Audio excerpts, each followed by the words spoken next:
Cek, cek. Cek cek. Oke. Adi Ground, Papa Kilo Sierra 730, selamat pagi. 730 Adi Ground Red. Papa Kilo Sierra 730, operated by G-Fog 55. Request start engine to Depok 1500.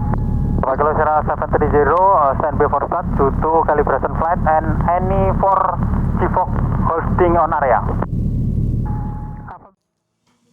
Yuk, balik lagi sama gua di channel gua. Kali ini gua mau terusin nih video yang Jogja kemarin. Karena selain gua kelayapan sama anak istri gua cari makan nongkrong-nongkrong, gue juga wisata ke Parangtritis. Tapi kali ini gua ke Parangtritis nggak naik bus. Gua naik pesawat punya temen gua. Nah, ini video buat lo yang mungkin tertarik juga dengan aviasi atau urusan kedirgantaraan nih. Ini menarik banget. Yuklah, tonton terus video sampai selesai.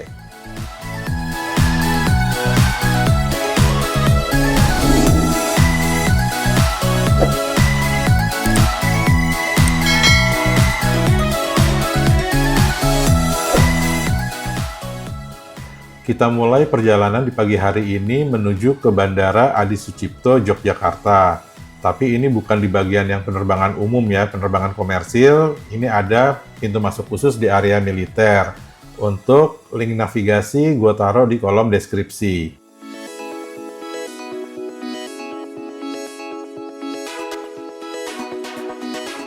Berhubung ini area militer, lo harus berpakaian rapi, bersih, dan sopan.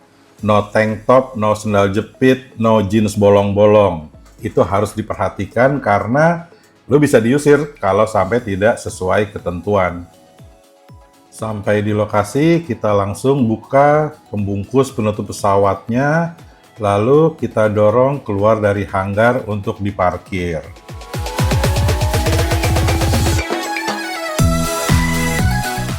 Dunia aviasi itu dunia yang penuh dengan kehati-hatian, ketelitian, dan pemeriksaan berkala. Selesai kita buka covernya, kita tuh udah periksa mesinnya dulu. Dibuka kap mesinnya, diperiksa apakah semuanya oke, apakah semuanya terhubung kabel-kabelnya. Jadi kita tidak akan mengalami gangguan ketika sedang melakukan penerbangan. Setelah pengecekan awal, kita mengikuti briefing. Briefing itu untuk pilot dan penumpang kayak gua ya. Di briefing itu nanti dikasih tahu kondisi cuaca, lalu lintas udara, baik di sekitar bandara maupun di tempat yang akan kita tuju. Setelah briefing, kita langsung melakukan pengisian bahan bakar yang sudah dihitung dengan sangat teliti supaya mencukupi untuk penerbangan kita kali ini. Setelah pengisian bahan bakar, pilot wajib kembali memeriksa pesawatnya secara keseluruhan, ini dibilangnya 360, untuk memastikan pesawat dalam kondisi layak terbang. Karena pilot lebih baik untuk tidak terbang apabila terdapat kerusakan atau hal-hal yang berpotensi membahayakan ketika melakukan penerbangan. Kita harus pastikan tidak ada kerusakan, gompel, retak, penyok, dan pastikan juga elemen-elemen yang bisa bergerak itu dapat bergerak dengan bebas tanpa ada halangan atau hambatan seperti seret atau mentok ya.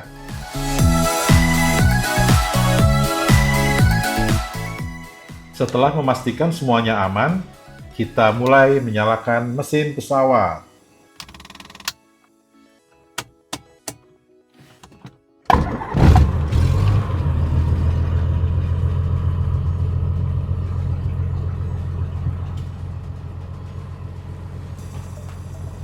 Adi Ground, G-Fog 55, ready for taxi.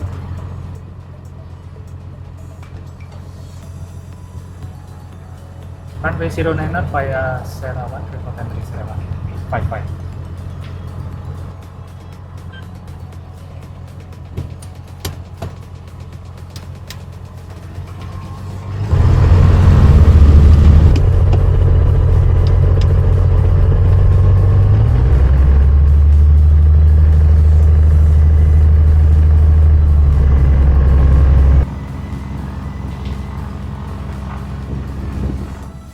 take off G455. Okay, ready?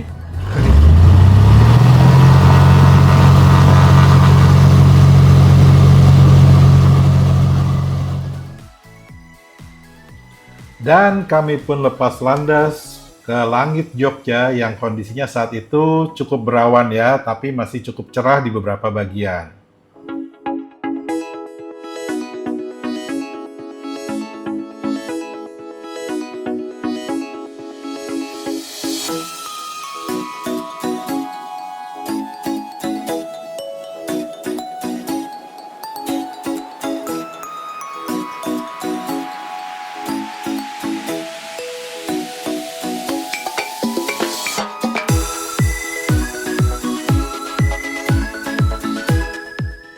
Pilot pun mulai mengarahkan pesawat ke Depok. Tapi ini Depok di Jogja ya, ada tempat namanya Depok juga, bukan Depok di Jakarta Selatan sana.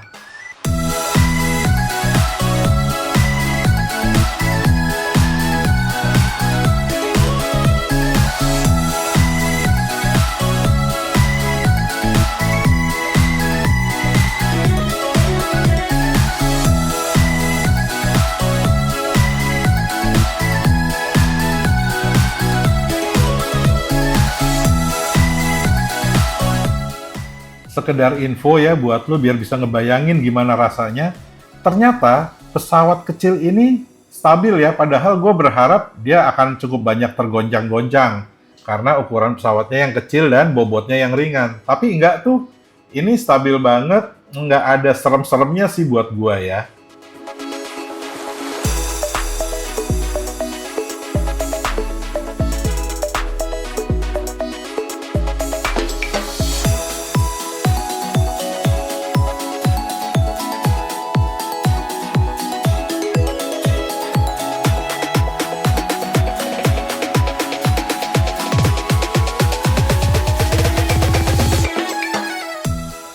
Selama penerbangan, pilot sesekali memberitahu ke gua tipis-tipis fungsi dari instrumen, lalu alat-alat yang ada di kokpit pesawat.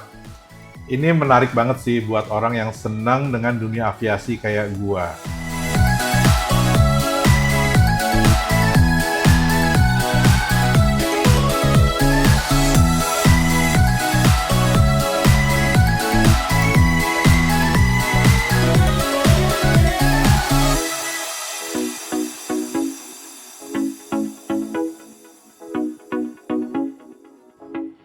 Saat ini kita sedang terbang di atas laut di pantai kisaran Depok untuk selanjutnya menuju ke Parangtritis.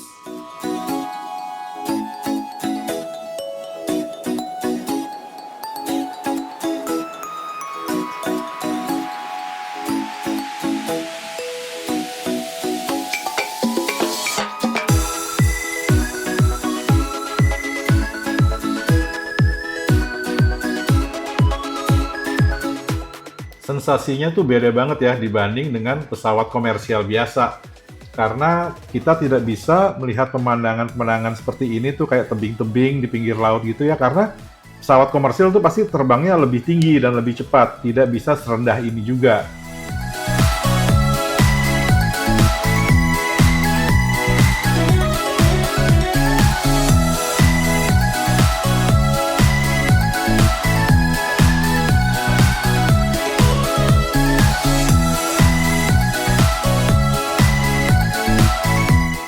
Dan sekarang pilot mengarahkan pesawat untuk mendarat di landasan kecil di Parangtritis.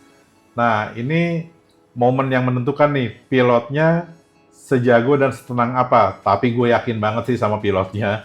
Ya, secara gue kenal pribadi ya sama dia ya, dan dia sudah mengantongi banyak sekali jam terbang. Jadi aman.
kita Break dulu.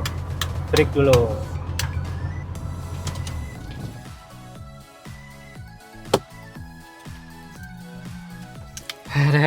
Gimana landingnya, nggak kaget kan? Enggak. Apa ya? Gue tuh mengharapkan sesuatu yang lebih worse dari ini. Kayak goncangannya gitu kan. Lebih tenang kan ternyata. Iya.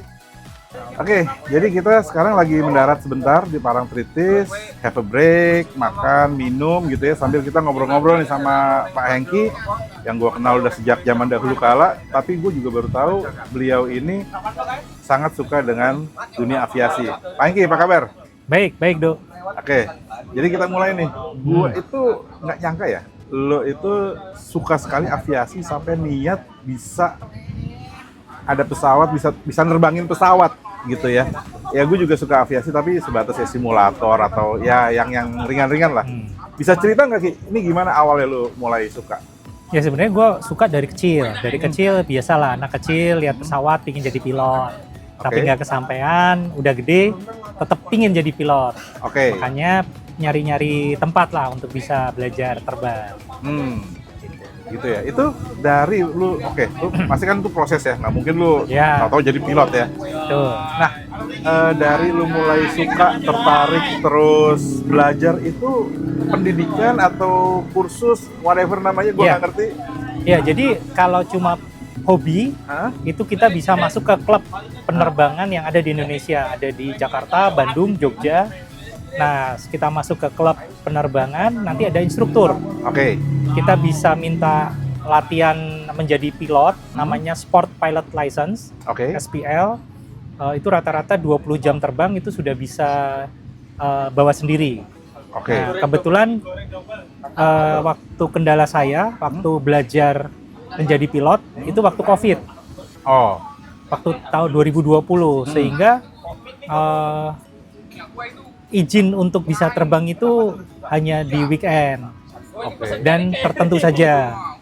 Nah, otomatis jadi panjang, jadi 38 jam baru bisa dirilis menjadi solo flight.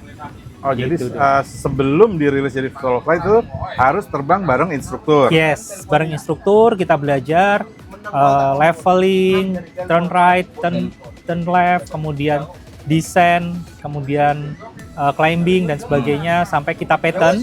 Pattern itu di sekitar landasan, exercise. Kita ada upper wind, crosswind, downwind, base sampai ke final.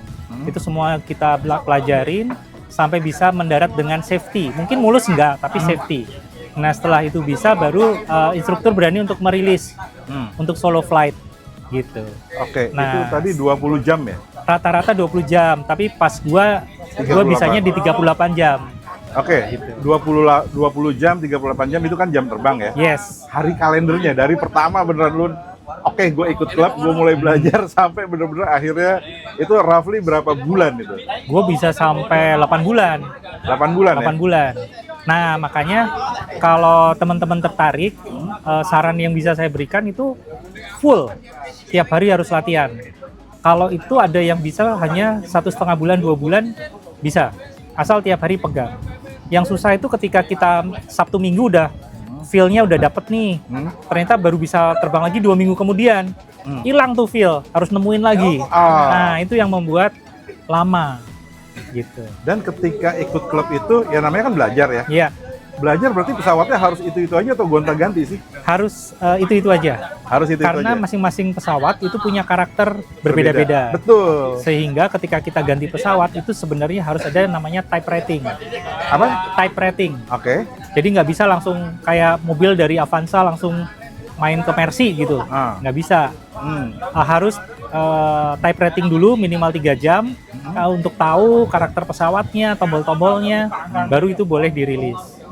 Makanya student atau kita ketika mau belajar itu akan lebih baik dari satu tipe pesawat dan pesawat yang itu aja.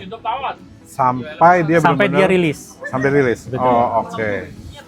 Oke, untuk ikut klub penerbangan kayak gini ya, kan kalau gue yang dulu gue denger nih pilot tuh ada persyaratan fisik, tinggi minimal sekian, berat badan sekian. Itu apply nggak kalau untuk yang kayak gini? Enggak, Nggak ya? enggak. Jadi karena kita hanya hobi, jadi kita tidak membutuhkan requirement seperti yang pilot komersil atau pilot tempur. Ya. Gitu. Bahkan ada teman kita yang umurnya belajar jadi pilot itu sudah 55 tahun baru belajar jadi pilot. Dan it's okay. Dan sampai saat ini safety dan mereka enjoy juga. Tapi tetap ya medical check segala macam Ya, penting ya. kita ada medical kelas 2 yang tiap 6 bulan sekali kita harus medical check up. Oh gitu. Dan itu harus di kesehatan Dirgantara di Kemayoran. Oh, di Kemayoran ya. Ya, Artinya dengan fisik kayak gue nih gendut, nggak terlalu tinggi. No problem. No issue. no issue. No issue. Oh, oke, menarik. No ya. issue. Nah, dari semua yang lu pelajarin dari awal sampai sekarang terbang, apa sih yang paling susah buat lu? Waktu ya. Jadi Oke. karena kita lagi produktifnya untuk nyari duit, nah menyempatkan berhobi seperti ini memang jadi satu hal yang mewah, gitu. Jadi ketika saya bisa main pesawat itu suatu hal yang luar biasa, Ya, nyolong waktunya nyolong ya. waktunya. Oke. Tapi kalau terkait dengan technical lessonnya gitu ya, apa sih yang paling biasanya penerbang pemula tuh apa sih yang takut? Apakah landingnya, apakah take off-nya atau? Kalau sebagai pemula sih pasti landing ya. Landing ya? Ya, karena dari satu siklus penerbangan memang yang paling bahaya itu ketika take off dan landing. Tapi take off itu cenderung lebih tidak berbahaya daripada landing. Ya, selama cuacanya Selama cerah. cuaca bagus, engine sehat, positif climb-nya oke, aman semua. Aman, tinggal ya izin, Betul. terus full throttle. Ya. Namun ketika mendarat, Ah, kita harus adjust speed sama glide speed sama pitch-nya, terus masuk angle of di attack ya. glide of slope-nya juga harus oke, nggak boleh kerendahan atau ketinggian. Nah, itulah yang challenging-nya di situ. Tapi justru ketika kita sudah bisa, kita akan menikmati setiap kali kita mau landing. Ya, ada kepuasan Ada tersendiri kepuasan gitu ketika kita bisa soft landing, butter landing. Wah itu, keren nih, enak nih. Gitu. Ya. Di situ Gitu sih. ngejar kepuasannya ya. Ya. So far, lu udah pernah terbang seberapa jauh sih dari titik A ke titik B gitu? Oke, dari Adi Sucipto, gue pernah ke Banyuwangi. Itu kurang lebih 2 jam pakai pesawat saya. Endurance pesawat saya cuma 4 jam. Oke. Kemudian saya pernah ke Karimun Jawa. Spesifik Karimun Jawa itu challenge-nya adalah kita nyebrang lautan nih. Kalau nggak salah sekitar 40 nautical mile. Itu kita di atas laut. Jadi kita persiapannya juga harus pakai safety, life jacket. Kemudian kita selalu kontak dengan depan sama belakang. Terus direction-nya juga udah, GPS-nya juga udah harus firm. Itu challenge gitu. Itu Karimun Jawa. Terus yang reguler tiap tahun ke Bu Susi, ada kayak jambore pesawat. Oke. Itu tiap tahun. Ya, itu acaranya apa tuh, Ki? Ngumpul-ngumpul Acaranya gitu? kita ngumpul-ngumpul, semua klub diundang. Ada Bandung Flying Club, kemudian ada Cibubur, terus ada di Jakarta ada beberapa. Terus kita ngobrol-ngobrol banyak tentang pesawat. Terus kita biasanya kasih joy flight ke masyarakat sekitar. Kayak gue sekarang ini ya? Ya, kayak yang Aldo lakukan sekarang. Oke. Oke, balik lagi ke Flying Club, gue cuma penasaran nih. Itu kan pesawat, kalau orang yang awam gitu ya, mungkin dia nggak punya pesawat sendiri. Itu Iya. berarti sistemnya sewa atau Bisa sewa. gimana? Bisa sewa ya? Jadi di Jogja Flying Club sendiri, dia nyewakan pesawat untuk dijadikan latihan terbang. Oke. Nah, nanti hitungannya per hour. Per hour. Yes. Bisa spill tipis-tipis nggak per hour tuh 1 juta. 1 juta? Ya, itu udah termasuk bahan bakar. Udah termasuk bahan bakar? Ya, tapi belum termasuk fee-nya instruktur. Oh oke, di Baru luar sewa fee pesawat. instruktur. Ya. Oh oke. Ya karena kalau punya pesawat sendiri itu kan fee, biayanya tuh ya mulai bensin, Betul, terus maintenance. ya itu yang berat maintenance. Ya. Bahkan lu nebeng parkir pun nggak gratis. Betul. Gitu kan? Iya. Tapi jangan khawatir, biasanya tipe pesawat kita itu kan eksperimental LSA, Light Sport Aviation. Itu maintenance-nya itu semurah mobil. Masa sih? Iya. Misal, Ah. karena kita experience bukan certified, jadi kita beli busi ya selama tipenya cocok pasang no problem. Oh, Jadi pakai busi mobil selama itu memang cocok, nggak ada masalah. Beda dengan pesawat certified, Cessna, Liberty juga ada yang certified. Itu kita beli busi itu harus yang certified. Harganya bisa 5 kali, 6 kali gitu. Padahal satu mesin, satu engine misalnya Jabiru saya itu ada 12 busi. oke. Nah, bayangin kalau harus certified. Sebentar, tadi dibilang pakai busi mobil, berarti itu mesinnya mesin bakar biasa atau nggak ngerti gimana? Ya, jadi mesinnya itu memang dari Jabiru, Hah? didesain untuk light aviation. Biasanya maintenance-nya akan semurah dengan mobil biasa. Oke, maintenance-nya semurah mobil biasa. Bahan bakarnya semurah mobil biasa nggak? Yes, kita pakainya Pertamax Turbo. Oh, oke. Yes, Pertamax Turbo bukan biasa dipakai aviasi ya. Kita pakai Pertamax Turbo juga udah bisa jalan. Engine-nya Jabiru saya tipe 430, 1 jam 23 liter. 1 jam 23 liter. Yes. Oke. 1 jam udah termasuk taksi, lalala. Yes, sudah termasuk. Cek, tadi kita pertama pagi apa? Cek run. Run up, Run kita up, run ya? up dulu, cek 360, semuanya oke, baru kita request clearance untuk terbang. Itu 1 jam 23 liter. Yes. Nggak ada kepikiran tuh boros atau irit? Di beberapa hal perbandingannya ada engine Rotex 912 itu 18 liter per jam. Per jam. Jadi cenderung dianggap lebih boros, tapi kita bisa 4 seater. Bisa 4 penumpang, tapi akan lebih nyaman cuma 3. Karena climb rate-nya kalau berempat, waduh berat banget Ya, kalau cuma bertiga masih enteng lah. Apalagi berempat isinya segede gua semua. Nah, nggak climbing bro. Jadi segitu ngaruhnya berat payload ya, baik penumpang Yes. maupun barang, Ya, itu sangat pengaruh ya. ya kita ada namanya MTOW, maximum take off weight. Kalau pesawat saya 700 kilo. 700 kilo ya. Jadi semua dihitung nggak boleh lebih dari 700. Lebih dari 700 sudah pasti nggak bisa climb, nggak bisa take off. Jadi nggak bisa kayak apa ya, kebiasaan orang Indonesia, muat. Nggak bisa. Kita Nggak strict bisa. juga kalau masalah MTOW. Gitu ya. Menarik banget nih. Nah, Ki, terakhir nih, coba kasih pesan buat teman-teman yang nonton video gue ini. Tips-tipsnya apa sih sebelum yang harus kita siapin kalau kita mau jadi pilot seperti lu?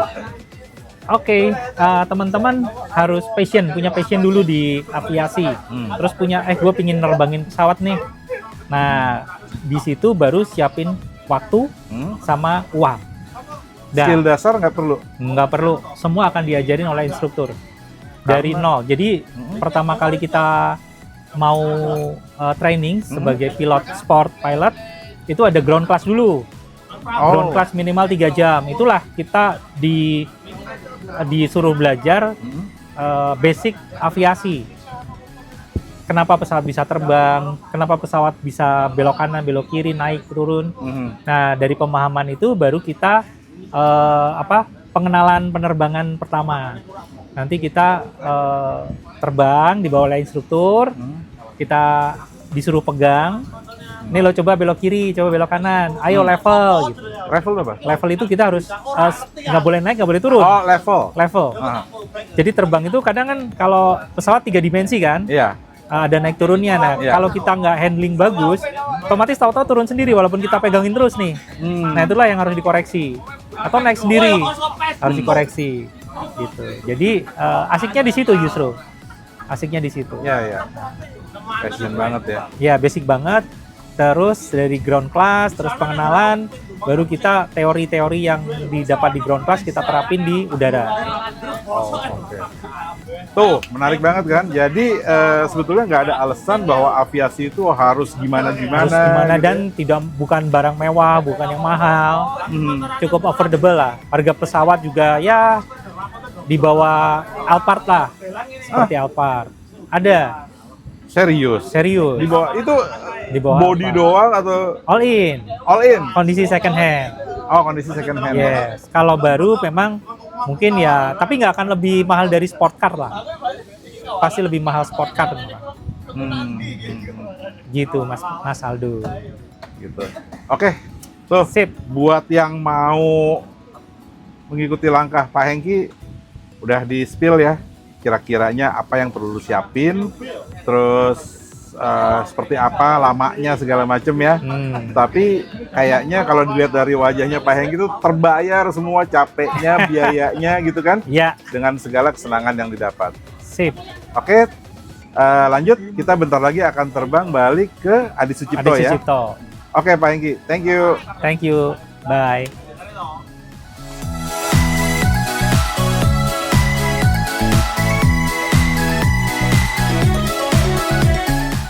Sebelum melakukan penerbangan balik ke Adi Sucipto, lagi-lagi pilot harus memeriksa secara keseluruhan fisik dari pesawatnya untuk memastikan kelayakan terbang dari si pesawat itu sendiri.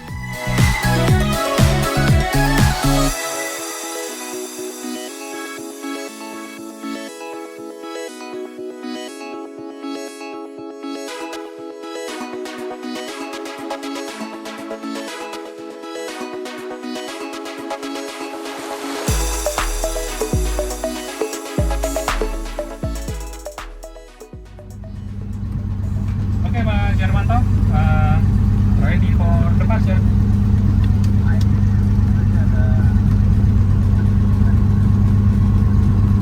Oke, standby.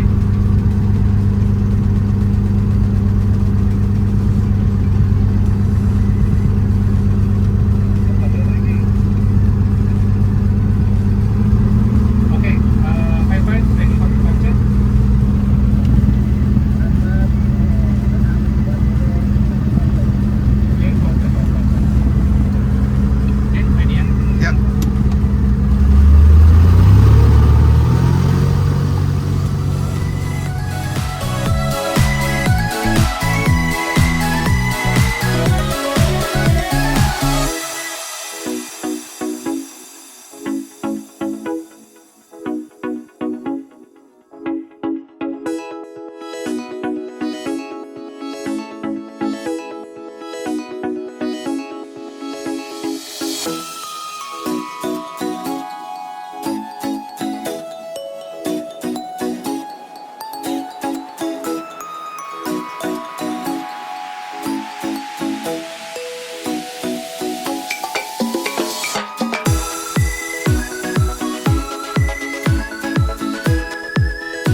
Tidak terasa tibalah saatnya kita akan mendarat kembali di lapangan terbang Adi Sucipto.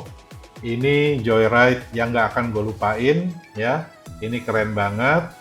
Dan kita siap-siap untuk melakukan pendaratan. Nah, pendaratan ini bagian tersulit ya dari sebuah penerbangan seperti kata Pak Hengki tadi waktu gue interview ya. Jadi pilot itu benar-benar butuh harus konsentrasi pada fase ini.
Jadi kayak gitu ya pengalaman gua dipilotin sama teman sendiri ya. Dan aduh exciting banget deh. Ini mungkin a trip of my life ya. Ini nggak tahu bakal pulang lagi atau enggak, tapi thank you banget nih, terutama gue mention buat temen gue, Hengki, thank you banget, ini pengalaman tidak terlupakan. Nah buat lu yang dari dulu emang udah gue pinginnya jadi pilot ya, tapi susah nggak dan segala macam. Nah semoga video ini bisa menginspirasi nih. Siapa tahu akan muncul pilot-pilot baru dari nonton YouTube gue. Oke, kalau gitu thank you udah nonton sampai selesai. Ditunggu subscribe-nya, like-nya, share-nya, dan komennya ya. Oke kalau gitu, sampai ketemu lagi di video gue yang berikutnya. Stay tune, bye!